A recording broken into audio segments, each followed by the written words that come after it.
जो हमें अमृत मिलाता है वही हमारे तो माता माँ क्या है ये सब समझते अपने लाला को तो 9 माह अपने पेट पे रखते फिर उससे जन्म लेते बेशुमार कठिनाइयों का सामना करे बच्चे के पालन पोषण जिगर जरूरियात सारी चीजों की जो जिम्मेदारी निभाती है उसी को दुनिया माँ कहते हैं। माँ की अपनी जगह पे ये माँ जो हम की शक्ल में देखे इस माँ को अल्लाह और उसके रसूल ने मकाम कितना अता किया है शायद ये चीज को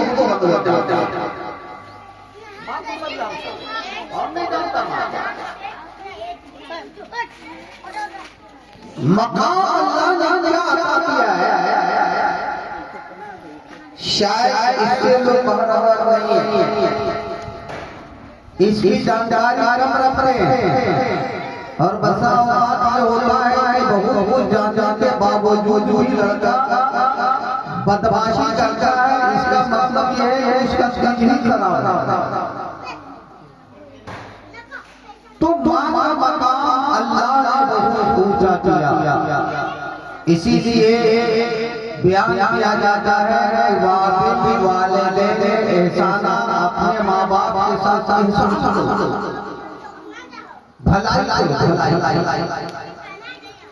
भलाई करो भलाई का मतलब कि माँ की जिंदगी में जितनी भी जरूरियात हैं खाना है पीना है कपड़ा लत्ता जिसको कहते हैं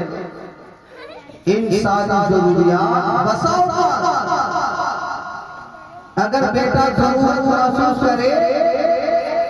कि माँ के पैरों को अल्लाह को छू के अगर थोड़ी देर दबा देंगे तो माँ खुश हो जाएगी बेटा इस अमल मत करे अगर माँ उसी वक्त खुश हो गई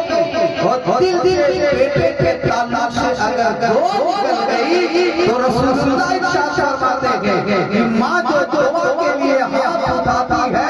हाथ गिरने से पहले अल्लाह दुआ को कबूल गिरने से पहले तो माँ का अदब करने की जरूरत है अदब करे लोग ऐसा क्यों कर रहे हैं ऐसा सिस्टम में रहे कि माँ हर पल ये महसूस करे कि मेरा बेटा मेरा अदब बजा रहा है कहीं से मौका मिल जाए तो आगे बढ़ करके माँ का चुम लेंगे तो अल्लाह ने माँ बाप के मकाम ऊंचा किया इबादत है सिर्फ नमाज पढ़ना ही इबादत नहीं है नमाज के अलावा भी इबादत है वो तो हम लोग फर्ज की इबादत कहते हैं नमाज पढ़ना ये फर्ज है अल्लाह का हक है कि बंदे को खुदा के बारे में झुकना चाहिए रोजा अल्लाह ने हमें फर्ज किया है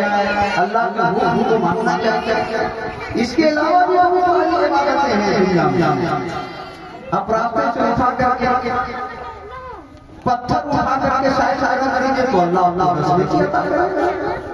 बड़ों को किसी छोटी के तो अल्लाह अल्लाह छोटों पे मोहब्बत से हाथ रखेंगे सर से तो अल्लाह किसी गरीब को तकलीफ में यात्रा कर दीजिए तो अल्लाह अल्लाह करता है किसी यतीम को अपने घर में खाना खिला दीजिए तो अल्लाह आपको इबादत घड़ी हर पल हर सांस इंसान नहीं कुछ काम करता है तो सांस चल रही है, जुबान भी चले और इंसान अल्लाह अल्लाह करे, हर सांस के बदले में अल्लाह उससे सवाब। इतने बहुत है लेकिन लोग करते नहीं। तो मेरे मिलत के नौजवान माँ बाप का दादा एहतराम करना चाहिए। और मेरे बच्चों ये लोगों अपने माँ बाप के साथ वैसे ही एहसान करो जैसा कि तेरे माँ बाप तेरे साथ एहसान। एक बच्चे के साथ माँ के पेट से कैसे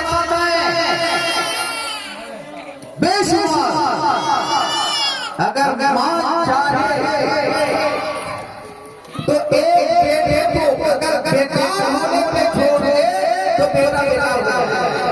वो कब से सुनिए, बेटा कब बेकार होगा? बेटा जन्म ले अब उसकी रिश्ता जा ऐसा आपसे कोई सफाई नहीं, कोई ख्याल नहीं, कोई ध्यान नहीं। ऐसे बच्चे ले लो ले लो, शौर उसमें जिंदा नहीं हो पाता, हर घर पर सरकार पाकीज़ा नहीं हो पाते हैं, बोलचाल की जिंदगी में सफाई नहीं आ पाती है। और माँ ध्यान देते मेरा बेटा खाएगा कैसे, मेरा बेटा बोलेगा कैसे, मेरा बेटा रहेगा कैसे, मेरा बेटा चलेगा कैसे, मेरे बेटे में अच्छाई आएगी कैसे, मेरे बेटे में पाकी कैसे पैदा होगी। अगर माँ बाप बने से बेटे पे ध्यान दे दे तो वो बेटा पाक हो जाता है, अंदर से भी पाक हो जाता है और बाहर से भी पाक हो जाता है। बाहर से तो साफ सुथरा रहता है, माँ हिफाजत करती है, करते रहती है, तो अल्लाह तबारक व तआला अंदर से भी उस बच्चे को पाकीज़ा बना देता है और ऐसे ही बच्चे माँ बाप के वफादार होते हैं। ऐसे ही बच्चे। तो मेरे निकट के नौजवान बातें तो बहुत हैं, सिर्फ आपसे गुजारिश ये है कि जब आपको मौका मिल जाएगा अल्लाह की खिदमत